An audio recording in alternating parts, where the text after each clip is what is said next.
He was so like upset this morning.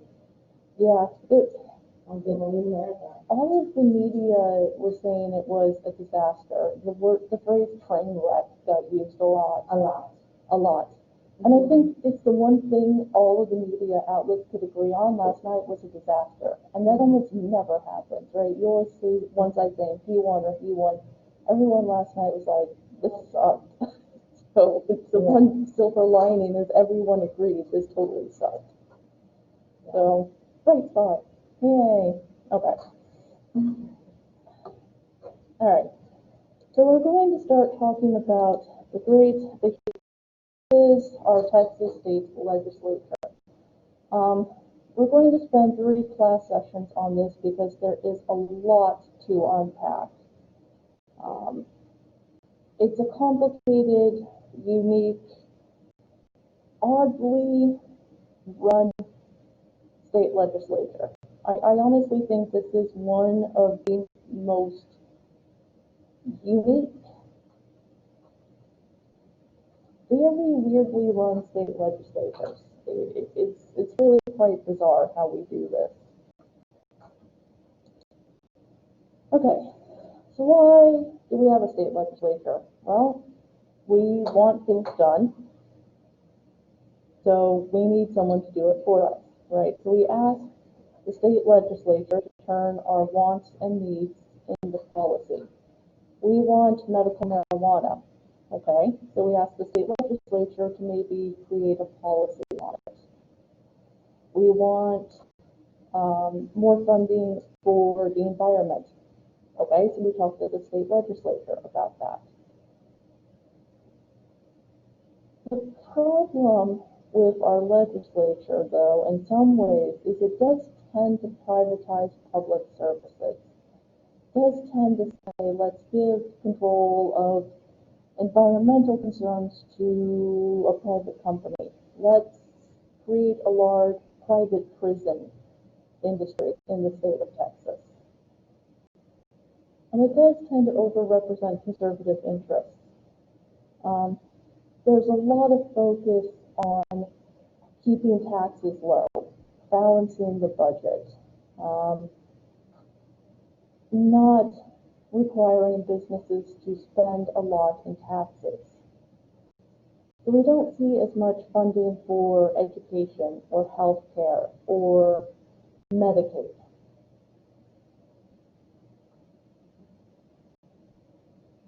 Our legislature is also unique because it meets on a biennial basis, basically every other year. So they meet in the odd numbered years. So they met in 2019. They will meet again in the spring of 2021. Now, how that will be done with COVID, I don't know, to be honest. They may have to do a virtual session, or they may have to try and find a way to minimize the risk. So it's going to be interesting to see how they're going to do that in January. And it's facing a lot of challenges, right? The state keeps growing, but the funding doesn't necessarily grow with it. There's no state income tax. Business taxes are low, but you've got more people needing state services, education. So finding the money is a bit problematic. And it's very likely that the budget for the next 2 years that they create in 2021 is going to be very, very tight. They're very likely going to slash spending in education, healthcare, and so on. So they're going to have an even tougher time of it because of the economic problems this pandemic has caused. It's probably going to be a fairly contentious, difficult legislative session.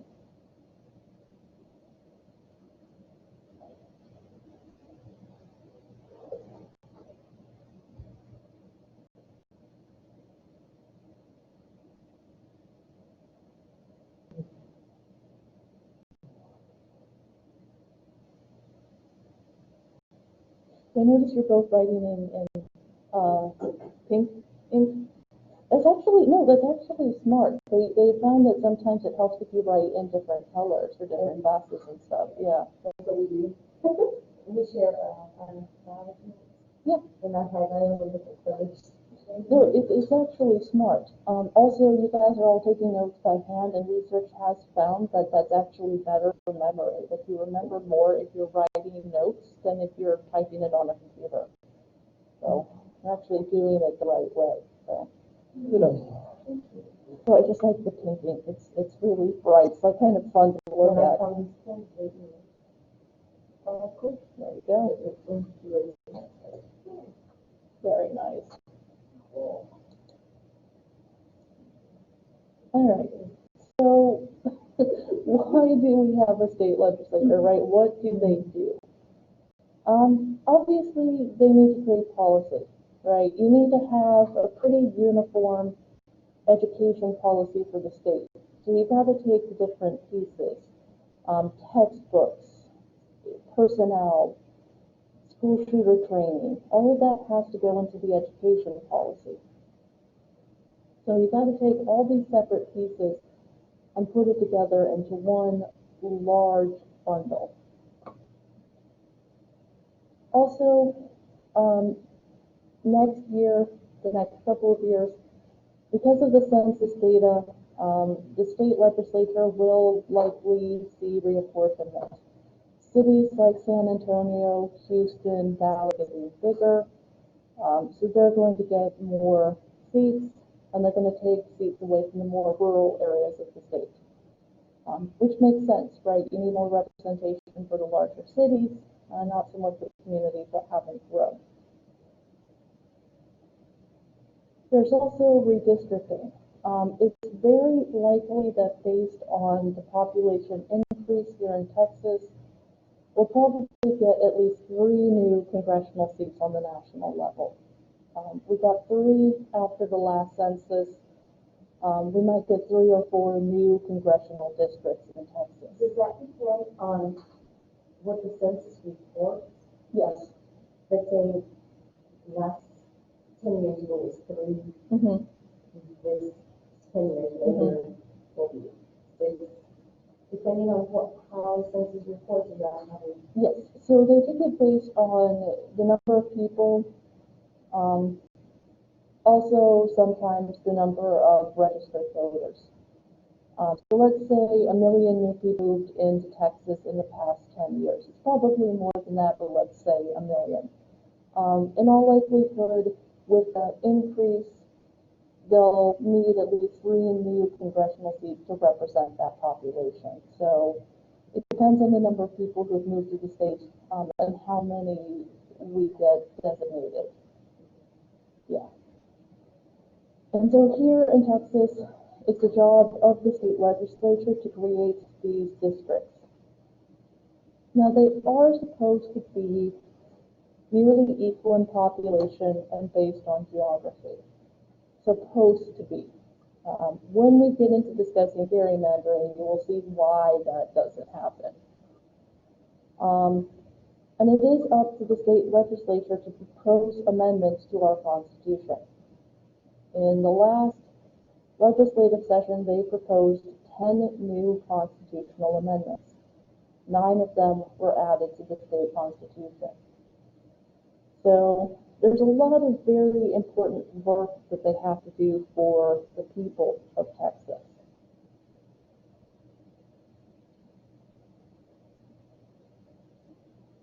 Yeah, to go back to your point, Johnny, in all likelihood, because the state keeps growing, I'm saying 3 conservatively, we might see 4 or even 5 new congressional districts. Because this is the fastest growing state population-wise. So it's going to depend on what they see with the census, how many people are actually living here. And how does that do with this? I know, like, this was recently talking about like Tesla and their our company here. Correct. Yes. And he's moving in California here. Yes. 1, economically it's cheaper. Yep. And 2, they just make cars here. Yeah. So as you're saying, it's a lot cheaper to live here. Yes. well, it's a lot cheaper than Macy's, that's the school, so it's a lot cheaper to just come and go to the building. Yep. And then, Yep. not like you gotta fly. Yeah. That's an expense also. Yeah, Is it a little bit less expensive? Yes. Less yes, expensive. less expensive for businesses. Also, there's no state income tax, so we get to keep more of our money. And the cost of housing is cheaper. To give a personal example, my parents moved from Los Angeles to San Antonio, okay? They sold their townhouse for something like $400,000 in 24 hours, and then moved into a house that was half the price and literally doubled the square footage. Oh, wow. Yeah, yeah. That's when the real estate market is so crazy. They had a full price offer within the first 24 hours of it being on the market. They're like, well, that was quick. Now we have to buy a house in Texas. Yeah, it's so expensive. You can't own a house in Los Angeles because a basic house starts at 1.1 million. Wow. Yeah. So they're not, you want to own a house, you're not going to live in Los Angeles. You're going to look at other places. For them, I know your dad's townhouse is kind of cheap. oh yeah, Per se. that's why it sold within 24 hours. People are like, it's an end unit, done. But yeah, you can get literally twice the space.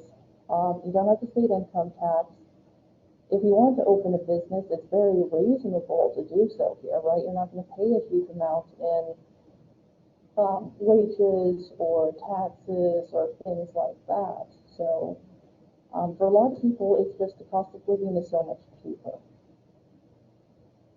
And also, I mean, if you're living here in the valley, right, we get those winter Texans who come here because you can go to Mexico and get much cheaper prescriptions, healthcare, and so on. So that's part of it too, just the cost of living is cheaper. Now it is getting really expensive in cities like Austin, of course, but San Antonio is still reasonable. You can live in Texas pretty reasonably. I think Austin is one of the highest costs.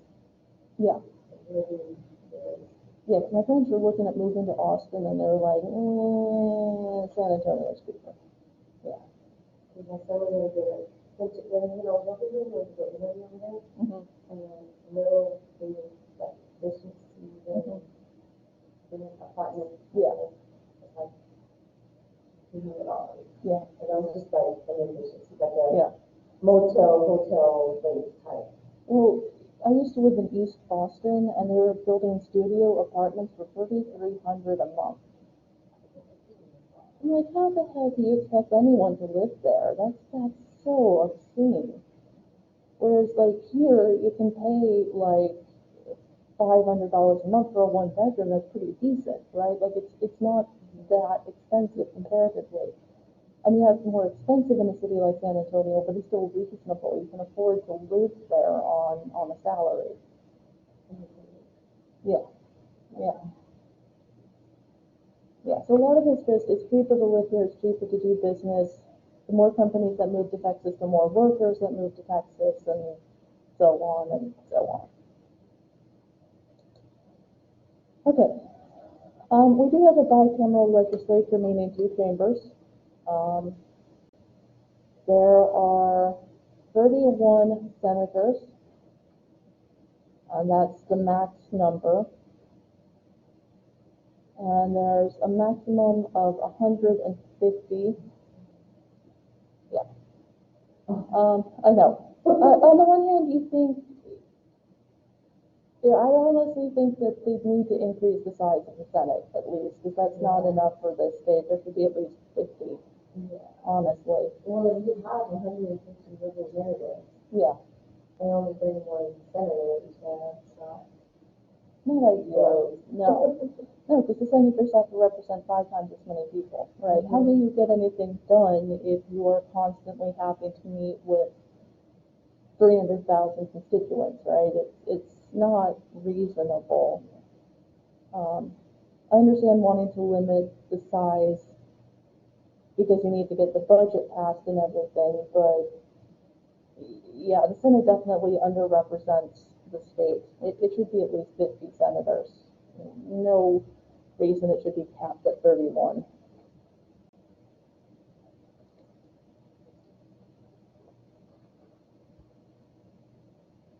It's still not enough senators. Yeah.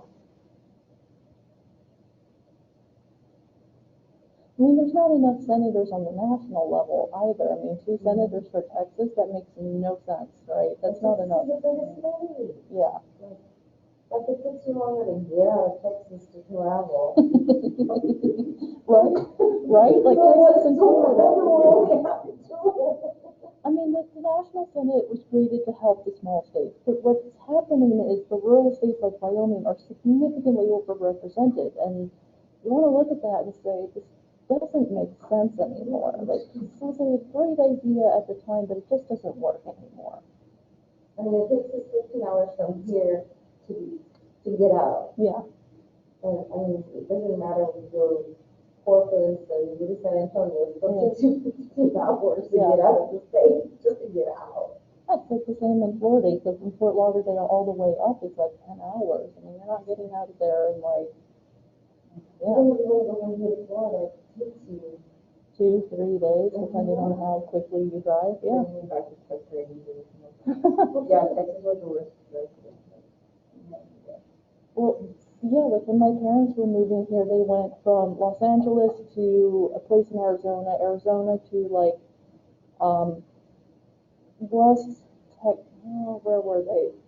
Somewhere in East Texas, and then to San Antonio. Like they split it And up. even if it's Texas, San Antonio, probably still like 10, 12 hours. Yeah, yeah, But come on. yeah. They were in Fort something or other. I do not remember the name of it.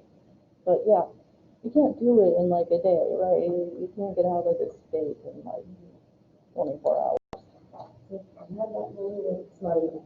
It's not enough. Nope, I agree. All right. So we hold election for the state legislature in November in even numbered years. So the entire House of Representatives, like the national level, is up for re-election this year. The Senate, on the other hand, is a 4-year staggered term, unless it's a reapportionment year. When that happens, they re-elect the entire Senate at the same time, and then they draw a slip of paper to see who serves 2 years, who serves 4 years. Because because it's supposed to be staggered out, right? So if you gave everyone 4 years, then the entire Senate would be up for re-election in those 4 years. You give people 2 years, then they're up for re-election, but only part of them is. They make it unnecessarily complicated, but yes, that's basically. Maybe tell me what like this November, we have usually vote for one. Mm-hmm. And in 2 years, November, we're voting for county, we're voting for others. Mm-hmm. 2 years, like the same. Yeah, it's complicated, and it will happen again probably. And they're likely going to have to do that whole weird election thing in 2023 because we just had the census, and so they're going to have to, yeah. Okay. Maybe even next year, but I don't know if we're going to have the full census data before the end of the year, to be honest. There's no term limits. You can run as long as you want, as often as you want, unless the voters decide they're sick of you. And of course, there is the occasional special election if someone dies, if someone resigns, or someone gets kicked out. Usually a special election is because someone decides to run for governor or National House of Representatives, National Senate, things like that. Right, yeah, yeah. Mm-hmm. Yeah. So usually it's just because someone decides to move up a level, there's a vacancy, and so the voters in that district get to vote again.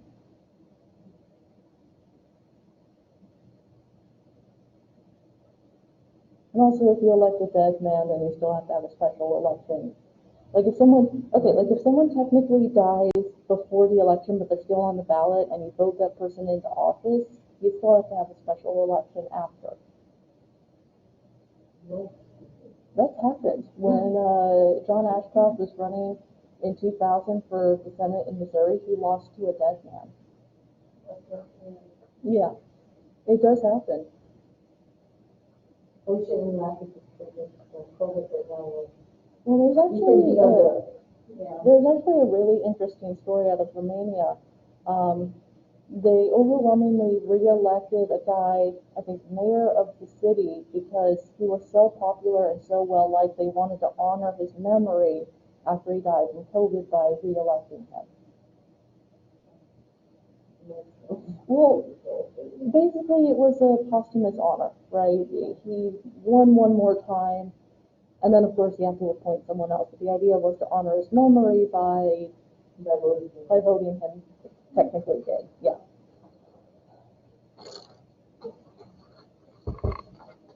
It doesn't have to make sense. It just, yeah. All right. So our legislative sessions begin the second Tuesday in January, an odd number of years. So January 2021, we should get the next session, but again, virtual or not, we'll have to see. Sessions have a maximum of 140 calendar days. It was not a very long time to pass a budget, to debate on bills. So we tend to see the legislature putting off a problem until it becomes a crisis. Oh, we need more funding for healthcare. Oh, well, it has to wait. Oh, wait, we're in the middle of a pandemic. Yeah, maybe that's a problem, right? You don't have enough time to go into a full discussion of the issues. You just keep pushing it off and pushing it off and pushing it off. Not great. Now, if there is some kind of extraordinary circumstance, the governor can call a special session for a maximum of 30 days. Usually this is done if the budget isn't finalized in 140 days. Technically, the governor could call the legislature into session to deal with COVID. He hasn't. I'm not sure why. I mean, I think that's a little odd, but he controls the agenda. He decides what gets discussed. And if the legislature wants something on the agenda, they have to get permission from the governor. So it's pretty strict rules. And they don't want to spend the money on regular sessions because they are expensive. So they prefer the regular biannual kind of sessions. Now the legislature can call themselves into special session, but it has to be something like impeachment of the governor, right? If the governor is going to get impeached, obviously he's not going to call the legislature into session to get removed from office. Yeah. And the only time they've done that was in 1917 when they impeached the governor.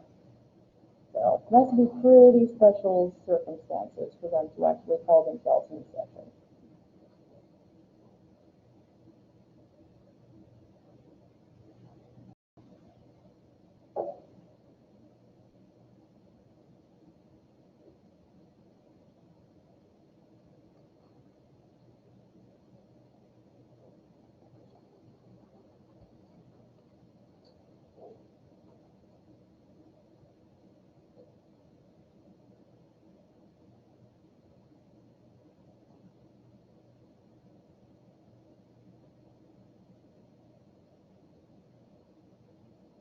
Usually, I mean, sometimes impeachments can be political, but usually they're not.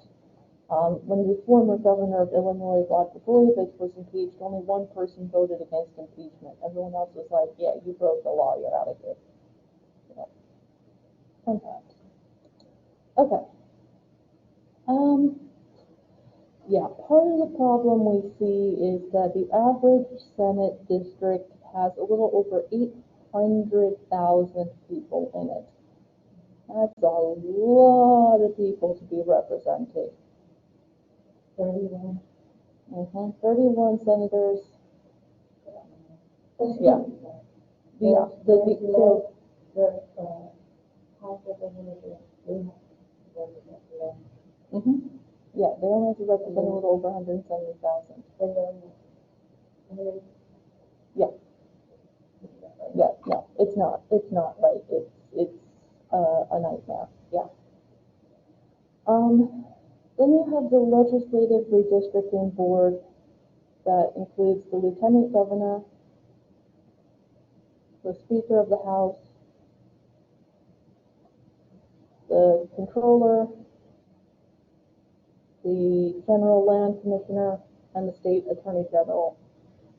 And what they do is, let's say the state legislature can't come to an agreement on how to redistrict, which will happen more often than not because Republicans will promote one plan, Democrats will oppose, they'll start fighting with each other. So if the legislature doesn't redistrict itself, then the legislative redistricting board can do it for them. But up until 2013, all redistricting done in Texas was reviewed by the courts and the Department of Justice because of past racial discrimination. It's no longer supervised now, but it can be challenged and taken up by the courts. So there was an issue with redistricting where they clearly tried to give an advantage to the Republicans, and the courts struck that down and said you can't do that. It should be independent, it should be bipartisan, it's not, but it can be challenged if it's clearly favoring one party over the other.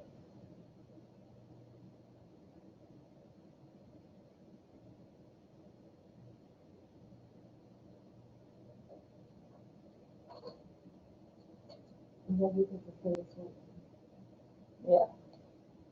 And actually, hang on, let me,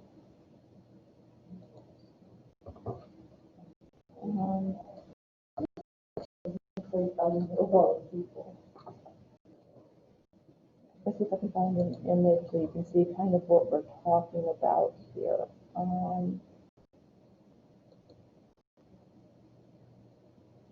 Okay. Let's see if I can.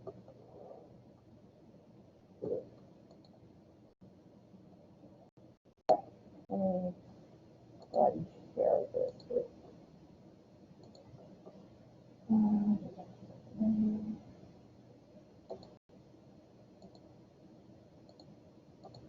Okay. So this is what the districts look like when they were drawn up by the state legislature. See how red the state is? Okay. If it was done by a nonpartisan commission, this is what it would look like. Pretty different, right? You see a lot more blue, but you also actually see toss-up districts. The fact that the map doesn't really allow for any districts to be considered a toss-up, that's a problem. Because there's clearly got to be at least one or two districts where it could go either way. Toss-up could be like. Could go Democrat, could go Republican, depends on the year, yeah. And I mean, realistically, there should be at least one, maybe three, right? This one says there'd be at least one. But you look at it, and obviously, it's very different.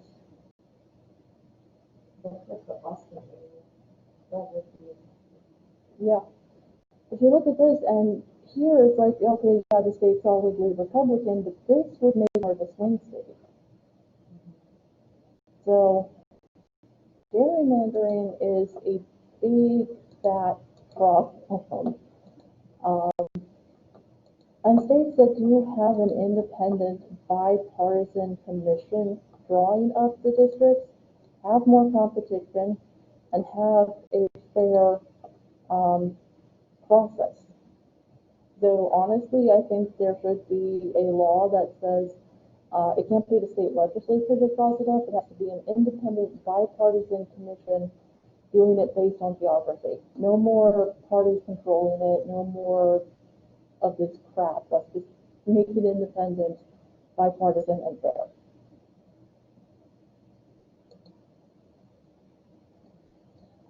So, the Supreme Court has taken on issues with redistricting and representation. In the Baker case, they overturned districting that would give one group a clear advantage over the other. In Reynolds, they said the membership of both state chambers has to be roughly equal based on population. Now, obviously, that's not the case here in Texas, but if someone wanted to challenge it, they could possibly force Texas to increase the size of the Senate if they really wanted to push for it. And again, it's problematic that the party that controls the state legislature controls the districts. That's never a good sign. It's never good to have one party completely in control. Unfortunately, it does also lead to underrepresentation in the state legislature. Minorities only made up about 30% of the state legislature in 2013, despite making up 55% of the population. So, what the hell, right? We're seeing the state becoming a minority-majority state, but minorities are still underrepresented in the state legislature. That may change going forward, but it's not a good sign that you don't have enough minorities representing the actual population of Texas. And it got really bad in 2003. Republicans were clearly drawing up the map to favor their party, and so the Democratic senators went to Oklahoma and New Mexico, literally left the state so they couldn't hold a vote on it. Pulled up in a hotel and said, "We'll be back when you're willing to talk about it." Yeah, it was pretty bad. It's a bad sign when that happens. Eventually they came back. Eventually the Supreme Court did uphold the redistricting, but it got pretty ugly for a while. When the minority party has to leave the state, you know you've got a problem here. In 2013, we did get 4 new congressional seats because of the population increase. The state legislature basically tried to set it up so that the Republicans would win in most of the elections, but it was challenged, and they did have issues with trying to pack minorities into districts, saying, okay, we'll give Hispanics this district and this district, and the other 2 can be white dominated, which isn't how it's supposed to work. You're not supposed to pack minorities into one district to dilute their vote. So it's been challenged, and at some point they've overturned some of the redistricting and forced them to redraw the map. So it's going to be another pretty ugly fight when they go back to redistrict the state after this census.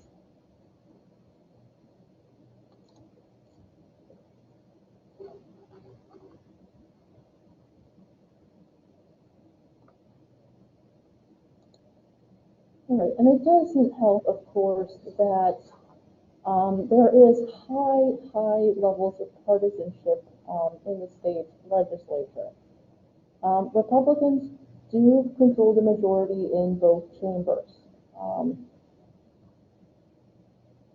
So we don't see a lot of bipartisanship in creating the state budget, proposing constitutional amendments, new legislation. It is a little better in the Senate, partly because it is smaller. We tend to see the Senate leadership dealing with the members as individuals rather than members of their party. So the Senate's actually a little bit more efficient. They're a little bit better about working together because they all know each other pretty well. There's only 31 of them. It's not like you don't get to know your fellow senators pretty damn well. So there's going to be a lot of, hey, Johnny, let's talk about this piece of legislation you sponsor. I kind of want to know more about it. Let's talk about this, right? And of course, we see the division between conservatives and liberals. Liberals wanting more spending on education and healthcare. Conservatives wanting spending and taxation low. Round and round and round we go on this. And of course, the Tea Party didn't help. Now, they're less of a presence than they were, but the rise of people like Ted Cruz did make it harder because Republicans were seen as moderate, willing to compromise, were pushed out of the way for more conservative Republicans, and then we saw more fracturing within the state legislature.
All right.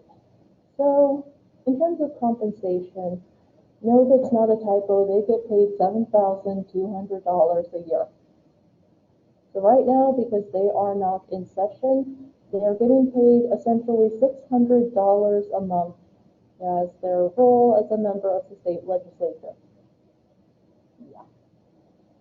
When they are in session, they do get a daily allowance. They get about $150 a day to help with housing, meals, other expenses. They do get a travel allowance to help them get up to Austin. So they get some funding when they're actually in session. When you look at compensation across the states, in California, they pay their state legislators about $95,000 a year because it is a full-time job for them. They meet in session year-round, right? It's a full-time job for them. Basically, our salary is not even a third of the federal minimum for a family of four to be above the poverty level. It's poverty level wages. So when the legislature is in session, they can make $60,000, $70,000 in that year, which is pretty good, all things considered. If you retire, you are eligible for some benefits if you serve at least 12 years if you're under the age of 50 and 8 years if you're over the age of 60. So when they're in session, they can make a reasonable amount of money. The problem is when they're not in session. So you want to be a state legislator, you gotta have money because you're not going to be able to survive on $7,200 a year when you're not in session.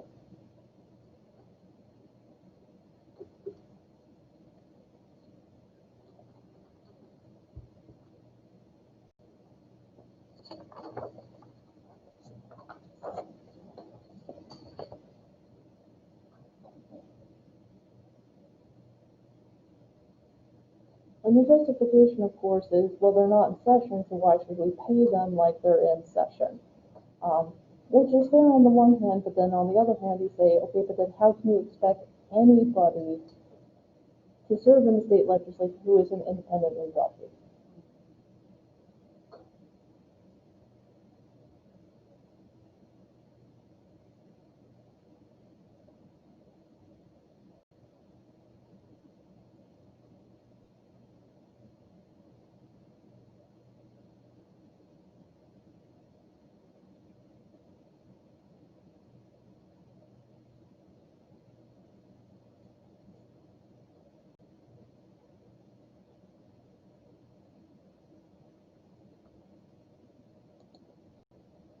Okay, so the legal qualifications are pretty simple. To serve in the House, you have to be at least 21. You have to be a qualified voter, legal resident of the state for 2 years, and you have to have lived in your election district for a year. So you can't move to McAllen and run for office 6 months ahead of time, right? You can't just relocate to try and win office. For the Senate, you have to be at least 26. You have to have been a qualified voter for 5 years. And you have to be a member of your election district for a year. And you have to be a U.S. citizen to serve in either chamber. Now, you do not have to be a natural-born citizen. You just have to be a citizen. There's not a lot of very strict requirements. I mean, most of us in this room could run for state house or state senate, right? The requirements aren't quite that stringent.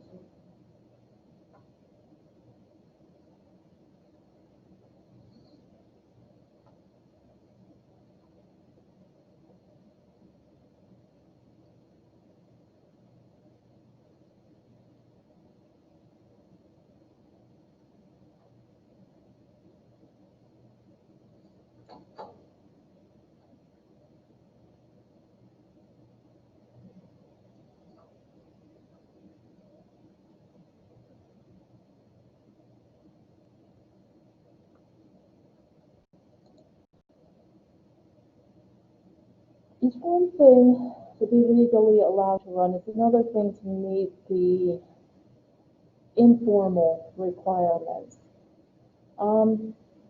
Obviously, you're probably going to have to be pretty wealthy, right? Because you're not going to be able to afford to live on $600 a month. Our legislators do tend to be middle-aged, white, male, belonging to a Protestant denomination, and married. So obviously these aren't characteristics you have to run for office legally, but they are characteristics that factor into whether or not you're going to win. Most tend to have at least a bachelor's degree or higher. They do tend to be wealthy, and they do tend to belong to civic organizations like a realtors association, a lawyers group, Elks, Moose, whatever, right? Fill in the blank with your favorite organization. And unfortunately, we don't see enough women and minorities in the state legislature. There are 114 men serving in the state house and 33 women. The Senate's a little better-ish, 22 men and 9 women. Yeah. Minority-wise, only 36% of the legislature is made up of minorities, despite the fact that over half of the state's population is considered an ethnic or racial minority. Yeah. A third of the state legislators are lawyers, despite the fact that only about 4% of the state population is actually lawyers, so they are significantly overrepresented. However, this is not uncommon because you do want people who know the law to be making the law. So it kind of makes sense that lawyers tend to get elected to state or national office. Most of them, if they're not lawyers, they own a business. But, for example, someone owns like 15 ATV stores or is a lawyer, something like that. They're also older than the general population. The median age is 50 to 59. The median age in the state is about 30 to 39, but 2/3 of our state population is under the age of 40. Or sorry, 2/3 of the population under 40 are children. So our state legislature is older, wealthier, whiter, and, compared to the population. So unfortunately, a lot of us are significantly underrepresented.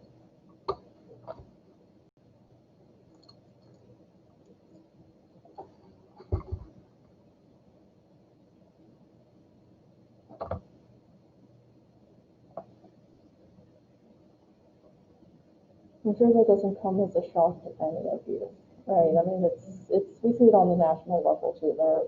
Congress is mostly made up of millionaires, white, wealthy, older men.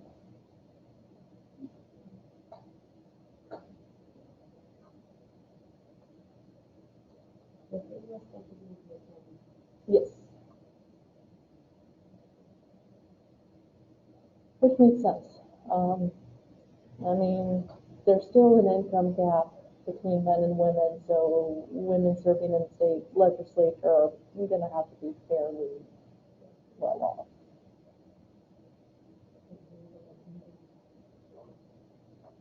Yeah,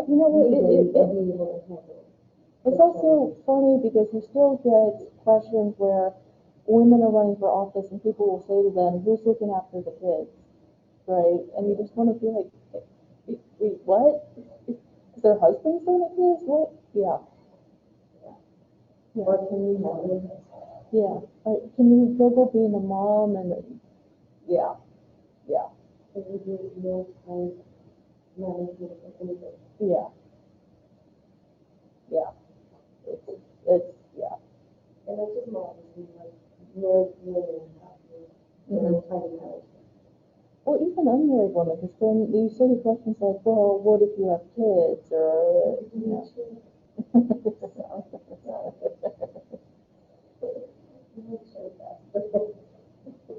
Yeah. Anyway. All right. Don't get me started. Okay, so religiously, thank goodness, the religious preference is no longer listed because honestly, religion shouldn't be a factor in whether or not someone's a state legislature. Right? It shouldn't be anyone's damn business what religion you are.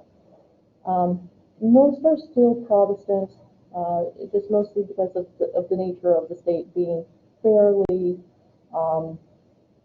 religious, fairly Christian.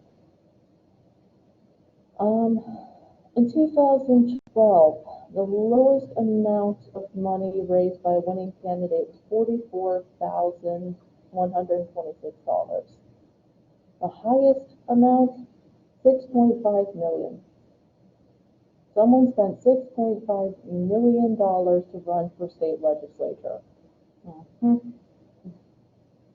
And that was just in the House of Representatives.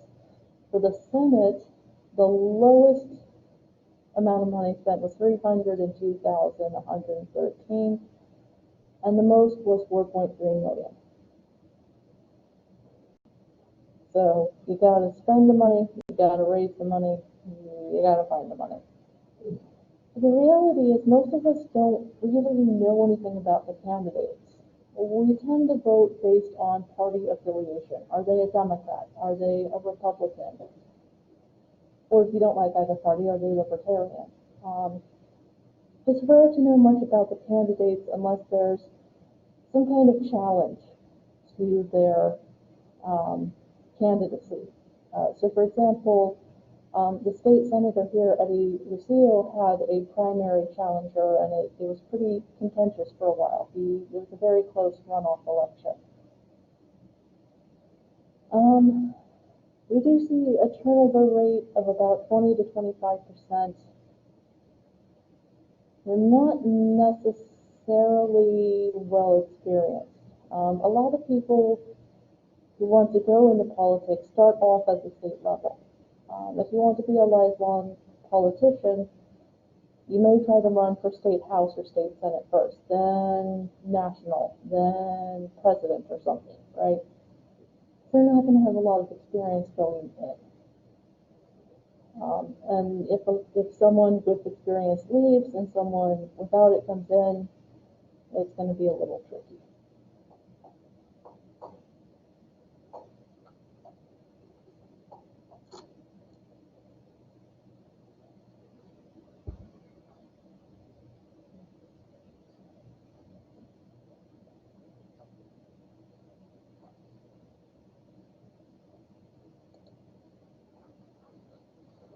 Okay, so the presiding officers that we see are the lieutenant governor, who's basically the head of the state senate, the speaker of the house,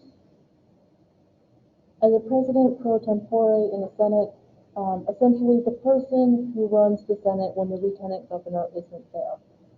So this is basically identical to the federal model.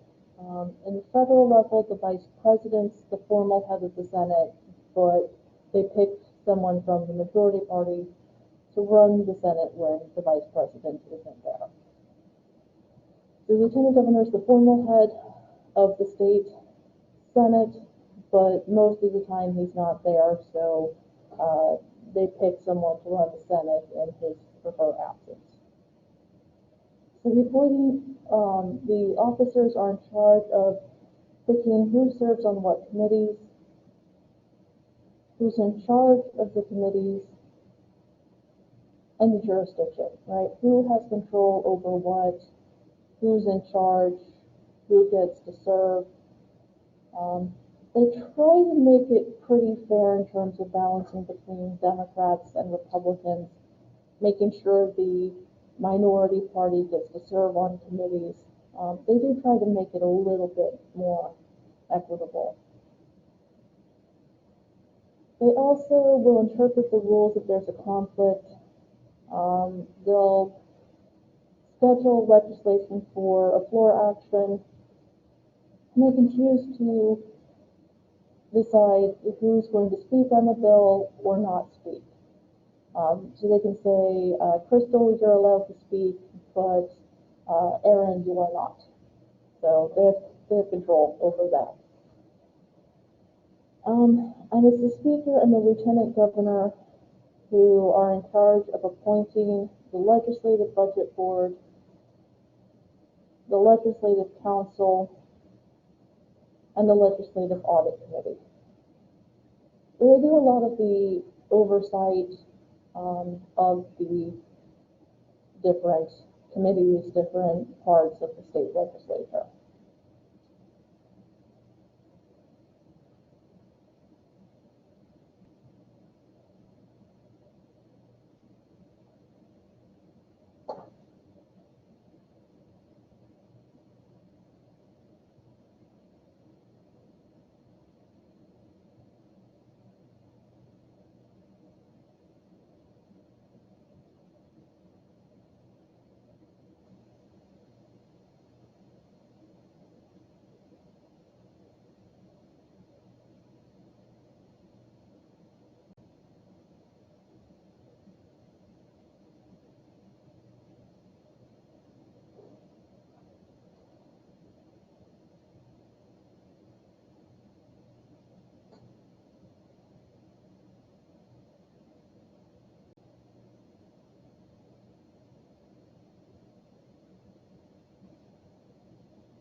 Okay, so I know there's two more slides, but I'm afraid we might run out of time if we try to keep going with the other two. So we'll go ahead and end here today, just because I don't want to be rushing you guys through the last little bit.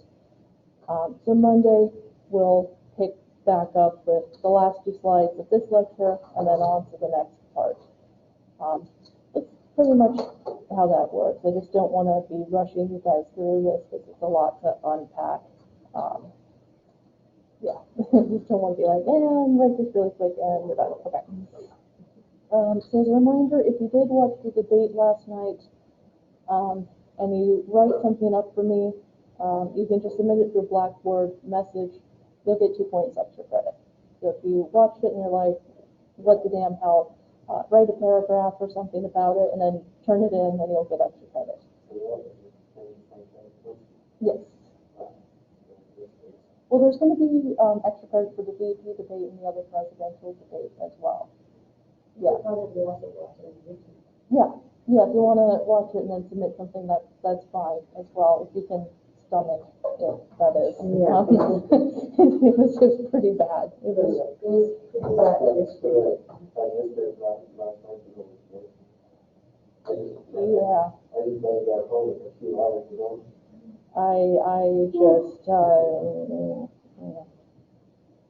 I mean, I love politics, but even I last night was like, I don't know if I can do this. This is too much for me.